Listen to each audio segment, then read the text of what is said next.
Hello అండి అందరికీ. మేము మా సెకండ్ టైం అయితే అరుణాచలం అయితే వెళ్ళాము. సాధ్యమైనంత వరకు నేను వీడియో అయితే షూట్ చేశాను. ఆ వీడియోలో మీకు అరుణాచలం ఆలయం యొక్క విశేషాలు అనేది తెలియజేయడం అయితే జరుగుతుంది. నా వీడియో కనుక మీకు నచ్చినట్లయితే ఎండ్ ఆఫ్ ది వీడియో తప్పకుండా లైక్ చేయండి. అరుణాచలం వెళ్ళి మీ ఫ్రెండ్స్ అండ్ ఫ్యామిలీ మెంబర్స్కి షేర్ చేయండి. వీడియో విషయానికి వస్తే మేము తిరుపతి నుంచి కాణిపాకము, శ్రీపురం మీదుగా తర్వాత అరుణాచలం అయితే చేరుకున్నాము. మేమంతా కూడా వ్యాన్లో వెళ్ళామన్నమాట. So with in a day మేము మా ట్రిప్ని కంప్లీట్ చేసుకున్నాము. గిరి ప్రదక్షిణ అయితే మేము చేయలేదు. లాస్ట్ టైం వెళ్ళినప్పుడైతే గిరి ప్రదక్షిణ చేసాము. మేము వెళ్ళింది మాస శివరాత్రి శనివారము. భక్తుల రద్దీ అయితే చాలా ఉంది అనమాట. మీకు ఈ వీడియోలో నేను అరుణాచలము ఎలా వెళ్ళాలి అనేది కూడా చెప్తాను. మనము తిరువన్నామలై అంటారనమాట అరుణాచలాన్ని అక్కడ అందరూ కూడా. సో మనం అరుణాచలం వెళ్ళడానికి మనకి ట్రైన్స్ అనేది అవైలబుల్గా ఉంటుంది రీజనబుల్ ప్రైస్కే. మనం రైల్వే స్టేషన్లో దిగినట్లయితే అక్కడి నుంచి 2 కిలోమీటర్స్లోనే ఆలయము అనమాట. ఆలయం దగ్గరే చాలా వరకు సత్రాలు ఉంటాయి. ఆ సత్రాల్లో మనకి విత్ ఇన్ బడ్జెట్ స్టే అయితే చేయొచ్చు. రూమ్స్ కూడా రీజనబుల్ ప్రైస్కే ఉంటాయి. ఫుడ్ విషయంలో ఒకటే మనము కాంప్రమైజ్ అవ్వాల్సి ఉంటుంది. మన ఫుడ్ టేస్ట్ అనేది ఇక్కడైతే దొరకదు మన ఏపీ వాళ్ళకైతేను. చాలా రేర్ స్టేస్ అంటే అటువంటి రూమ్స్లో ఫుడ్ కూడా ప్రొవైడ్ చేస్తారనమాట. సత్రాలు ఉంటాయి. ఒకరు ఇద్దరు అయితే సత్రాల్లో అడ్జస్ట్ అయిపోవచ్చు. వాళ్ళు మాట ఇచ్చి 100 రూపీస్ తీసుకుంటారు. ఇదైతే అరుణాచలం వ్యూ పాయింట్ అనమాట. మేము అరుణాచలంలోకి వెళ్ళాక మాకు ఆఫ్టర్నూన్ అయ్యింది. అన్నప్రసాదన లైన్ కోసం అయితే వెళ్తున్నాం అనమాట. ఇది అన్నప్రసాదన ఇక్కడ అరుణాచలంలో జరుగుతుంది. చాలామందికి తెలియదు అనమాట అన్నప్రసాదన జరుగుతుందని చెప్పేసి. మేము వెళ్ళే దారిలోనే అయితే ఉందన్నమాట. ఈ అన్నదాన పంపిణీ అనేది నిర్దిష్టమైన గోపురం దగ్గర అయితే జరగదు. ప్రతి గోపురం నుంచి 4 వైపులా అన్ని వైపులా అనువుగా అయితే ఇక్కడ అన్నదానం అయితే జరుగుతుంది అనమాట. ఇక్కడ లైన్ కనిపిస్తుంది కదండి, అది దర్శనం లైన్. ఈ వెనుక లైన్లో ఉంది చూసారా, అది అన్నదానం లైన్ అనమాట. మేము వెళ్ళింది మాస శివరాత్రి అని చెప్పాను కదా, భక్తుల తాకిడి అనేది చాలా అధికంగా ఉంది. మేమైతే భోజనానికి అయితే వెళ్ళలేదన్నమాట. చాలాసేపు లైన్లో నుంచి అలసిపోయాము. సో బయట అయితే తినేసామన్నమాట. బయట అయితే కాస్ట్ అయితే చాలా ఎక్కువగా ఉంటుంది. ఈ అన్నదానం దగ్గర నుంచి అనమాట ఈ గోపురం చూడడానికి చాలా బాగా కనిపిస్తుంది. చుట్టూ కూడా మనకి అరుణాచలేశ్వరుడు కనిపిస్తున్నాడు అనమాట. ఈ అరుణాచలం పేరు తలిచినంత మాత్రం చేతనే కూడా మనకి పుణ్యం లభిస్తుందంట. చాలామంది అంటారు అరుణాచలం వెళ్ళాలి అనేది వాళ్ళ కోరిక అనేది. ఈ అరుణాచలము మనం అనుకుంటే వెళ్ళలేమంట, ఆ పరమేశ్వరుడు ఆజ్ఞిస్తే వెళ్తామంట. అలాంటిది ఆ భగవంతుడు మాకు ఒకే సంవత్సరంలో 2 నెలల కాల వ్యవధిలో 2 సార్లు అయితే మమ్మల్ని పిలిచారనమాట. చాలా అద్భుతంగా అయితే మా దర్శనం జరిగింది. ఈ అరుణాచలంలో మనం గిరి ప్రదక్షిణ చేస్తే ఆలయంలోనికి కూడా వెళ్ళాల్సిన అవసరం లేదంట. ఆ పరమేశ్వరుడే గిరి రూపంలో ఇక్కడైతే కొలువు తీరి ఉన్నారు. ఈ గిరి ప్రదక్షిణ అనేది ప్రతి పౌర్ణమి కూడా చాలామంది భక్తులు చేస్తూ ఉంటారనమాట. మనం ఏ రోజు చేస్తే ఆ రోజు వార ఫలితం అనేది లభిస్తుంది అనమాట. ఒక్కొక్క రోజుకి ఒక్కొక్క ఫలితం అనమాట. మనం ఏ రోజు చేసినా కూడా అతీతమైన పుణ్యం లభిస్తుంది మనకి. పౌర్ణమి రోజు మహా శక్తివంతమైన రోజు. ఆ రోజు కొంచెం స్పెషల్ అనమాట.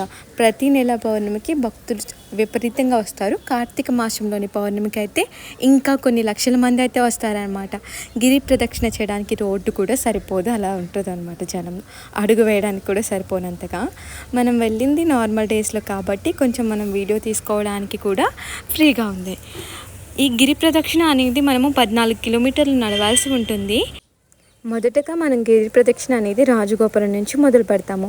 రాజగోపురం దగ్గర దండం పెట్టుకొని కొబ్బరికాయ కొట్టుకొని దీపం పెట్టుకొని మనం స్టార్ట్ చేస్తామన్నమాట. ఈ గిరి ప్రదక్షిణ చేసేటప్పుడు మనకి 8 లింగాలు అయితే కనిపిస్తాయన్నమాట. ప్రతి ఒక్క లింగాన్ని దర్శించుకోవాలి. అక్కడ బోర్డ్స్ ఉంటాయి. మనం ఎటువంటి అయితే అవ్వక్కర్లేదు. వెలిగించుకునే వాళ్ళు వాళ్ళ శక్తిని బట్టి ప్రతి లింగం దగ్గర దీపం అయితే పెట్టుకుంటూ ఉంటారు. సాధారణంగా భక్తులు అయితే చెప్పులు లేకుండా ఈ గిరి ప్రదక్షిణ అయితే కంప్లీట్ చేస్తారు. మ్యాక్సిమం పీపుల్ అయితే ఎర్లీ మార్నింగ్ స్టార్ట్ చేసి 9 లోపు అయితే కంప్లీట్ చేస్తూ ఉంటారు. లేదంటే నైట్ అయితే మొదలు పెడతారు. నైట్ అయితేనో సాయంత్రం 4 గంటల నుంచి స్టార్ట్ చేస్తూ ఉంటారు. ఎవరి శక్తిని బట్టి వాళ్ళు ఏ టైం అయితే వాళ్ళకి నచ్చినట్టు చేస్తారనమాట. మనకి రాత్రి 12-1 గంట అయినా కూడా ఎటువంటి భయం అయితే ఉండదు. చుట్టూ జనాలు ఉంటారనమాట. ఏ రోజు వెళ్ళినా కూడా చాలా సేఫెస్ట్ ప్లేస్ అని చెప్పొచ్చు మన గిరి ప్రదక్షిణ చేయడానికి. అక్కడ గిరి ప్రదక్షిణ చేసేటప్పుడు ఏ టైంలో కూడా తినాలంటే భక్తులకి టిఫిన్స్ కూడా ఉంటాయన్నమాట. మోక్ష మార్గం దగ్గరే జనం రద్దీ ఉంటుంది. ఆ మోక్ష మార్గం దగ్గర నుంచినప్పుడు కాళ్ళ నొప్పులు అనేవి వస్తూ ఉంటాయి. మేమైతే ఈసారి లాస్ట్ టైం మేము చేసాము, మా దగ్గర ఇప్పుడైతే టైం లేదు. సో మేము అరుణాచలం ఆలయాన్ని చూడడానికి అయితే వెళ్ళాము స్వామివారి దర్శనానికి. అరుణాచలం ఆలయంలో గర్భగుడి దగ్గర స్వామివారు ఏంటంటే అగ్నిలింగం అనమాట. పంచభూత లింగాల్లో స్వామివారు అగ్నిలింగము. గర్భగుడిలో విపరీతమైన వేడి ఉంటుంది అనమాట. మనకి అభిషేకానికి ఆన్లైన్లో టికెట్స్ ఉంటాయి, కానీ అవి స్లాట్స్ దొరకవు అనమాట. మనం అభిషేకం కూడా బయట తీసుకోవచ్చు. మనం బయట తీసుకున్న టికెట్స్ విపరీతంగా బ్లాక్లో అమ్ముతారు. ఒక 10,000 20,000 దాకా ఉంటుంది. ఆన్లైన్లో అయితే 2,500 వరకు ఉంటుంది. నేను ఇక్కడ చూపిస్తున్నాను కదండి, అదే కాలభైరవుని ఆలయం అనమాట. మనము లైన్లో వెళ్తున్నట్లయితే మనకి ఈ నమూనా కనిపిస్తుంది. ఈ నమూనాకి లెఫ్ట్ సైడే ఉంటుందన్నమాట ఆలయము. ఈ నమూనా కంటే ముందు మనకు కనిపిస్తుంది. మిస్ కాకుండా కాలభైరవ ఆలయానికి కూడా చూడండి. ఇక్కడ గేట్ ఓపెన్లోనే ఉంటుంది స్వామివారి ఆలయానికి వెళ్ళడానికి. మనం చూసుకుని వెళితే మనకి కాలభైరవ స్వామి అయితే దర్శనమిస్తారు. నేను చూపించాను కదండి, ఆయనే అక్కడ కూష్మాండ దీపం పెడతారు భక్తులు అనేవారు, వారి సమస్యలు తొలగిపోవడానికి. అలాగే మేమైతే సప్తమాతృక వృక్షం దగ్గరికి అయితే వెళ్ళలేకపోయాము. అక్కడికి వెళ్దాం అనుకున్నాము. మేము బై మిస్టేక్గా వేరే చెట్టుకి వెళ్ళి అదే అనుకున్నాం అనమాట. నేను ఆ వృక్షాన్ని కూడా మీకు చూపిస్తాను. ఈ వృక్షం దగ్గర అనమాట మనం నుంచుంటాము సర్కిల్లో. ఆ సర్కిల్ నుంచి చూసినట్లయితే మనకి గుడి యొక్క అన్ని గోపురాలు కూడా కనిపిస్తాయి. ఒక 8 or 9 ఉండొచ్చు బహుశా, నాకు సరిగా గుర్తులేదు. మీరు అరుణాచలం వెళ్ళినట్లయితే ఆలయం యొక్క అన్ని గోపురాలు కూడా ఈ వృక్షం దగ్గర ఉన్న సర్కిల్లో నుంచి చూడండి, చాలా అద్భుతంగా ఉంటుంది. అలాగే సప్తమాతృక వృక్షము అంటే బిడారి అమ్మవారి ఆలయం పక్కనే ఉంటుందంట. అక్కడి నుంచి మనం చూస్తే సప్తమాతృకలు కూడా జీవుల రూపంలో సప్తమాతృకలు కూడా ఆ వృక్షం దగ్గర దర్శనమిస్తాయన్నమాట. మీరు వెళ్ళినట్లయితే తప్పకుండా బిడారి అమ్మవారి ఆలయం పక్కనే సప్తమాతృక వృక్షాన్ని అయితే దర్శించండి. ఆలయం యొక్క ఈశాన్య భాగంలో ఉంటుందన్నమాట.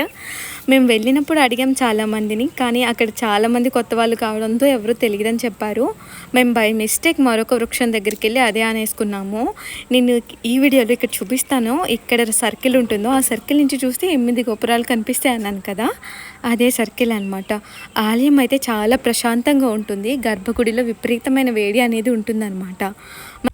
ఇక్కడ దర్శనం అయితే చాలా లాజికల్గా చేస్తూ ఉంటారు. పేడైనా కూడా మనని 2 waysలో పంపుతారు, స్వామివారికి దగ్గరగాను ఇంకొకటి దూరంగాను అనమాట. అది వాళ్ళు అడ్జస్ట్ చేసుకుని పంపుతారనమాట. మనం లిటరలీ కన్ఫ్యూజ్ అయిపోతాము. 2 సార్లు కూడా మేము కొంచెం దూరం నుంచి స్వామివారి దర్శనం అయితే చేసుకున్నాము.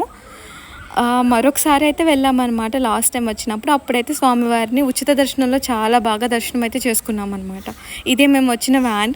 ఇక్కడ మేము మహాబలిపురం అయితే వెళ్ళాము. ఇది మహాబలిపురం యొక్క వీడియో. నా వీడియో కనుక మీకు నచ్చినట్లయితే తప్పకుండా like, share and subscribe my channel. Follow for more.